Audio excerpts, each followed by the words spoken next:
Telugu cinema latest updates కోసం మా official website tollywood2bollywood.com ని విజిట్ చేయండి. సరికొత్త తెలుగు సినిమా విశేషాలను తెలుసుకోండి. ధృవతో తన రూట్ ను టోటల్ గా మార్చుకొని కంటెంట్ ఉన్న సినిమాల వైపు అడుగులేయాలని డిసైడ్ అయిన mega power star Ram Charan Sukumar దర్శకత్వంలో 1980 కాలం నాటి బ్యాక్గ్రాప్ తో తెరకెక్కించిన లేటెస్ట్ మూవీ రంగస్థలం బాక్సాఫీస్ దగ్గర సరికొత్త సంచలన రికార్డులతో దుమ్ము దులిపేస్తుంది. తొలి 3 రోజుల్లోనే 57 కోట్లకు పైగా షేర్ ను 90 కోట్లకు పైగా గ్రాస్ ను అందుకొని సంచలనం సృష్టించిన ఈ సినిమా తొలి వీకెండ్ లో హిస్టారికల్ వసూల తర్వాత 4వ రోజు అఫీషియల్ వర్కింగ్ డే టెస్ట్ ను ఎదుర్కోవడంతో ఎంతవరకు సక్సెస్ అవుతుంది అనేది అందరిలోనూ ఆసక్తిని రేపింది.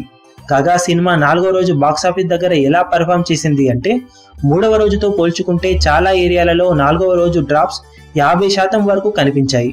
కానీ సినిమాకు ఆఫ్లైన్ లో టికెట్ బుకింగ్ సాలిడ్ గా ఈవినింగ్ షోలకు కనిపించడంతో సినిమా రోజుని అద్భుతంగా ముగించింది అనే చెప్పాలి. కేవలం ఆన్లైన్ లో జరిగిన టికెట్ బుకింగ్స్ ని బట్టి సినిమా 4.8 కోట్ల నుంచి 5 కోట్ల రేంజ్ లో కలెక్షన్లను సాధించే అవకాశం ఉందని ట్రేడ్ వర్గాలు భావించాయి. ఆఫ్లైన్ లో జోరు బాగుంది కాబట్టి బుకింగ్స్ వివరాలు పూర్తిగా అనుకున్న రేంజ్ లో జరిగి ఉంటే ఖచ్చితంగా 5.5 కోట్ల వరకు షేర్ ని అందుకునే అవకాశం పుష్కలంగా ఈ సినిమాకు ఉందని ట్రేడ్ వర్గాలు భావిస్తున్నాయి.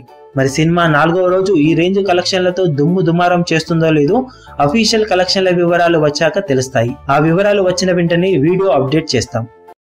మీ అభిమాన హీరోలకు సంబంధించిన లేటెస్ట్ అప్డేట్స్ కోసం మా ఛానల్ ని సబ్స్క్రైబ్ చేసుకోండి. ఏ చిన్న అప్డేట్ ని మిస్ అవ్వకూడదు అనుకుంటే బెల్ ఐకాన్ ని ప్రెస్ చేయండి. లైక్, షేర్, కమెంట్ చేయడం మర్చిపోకండి.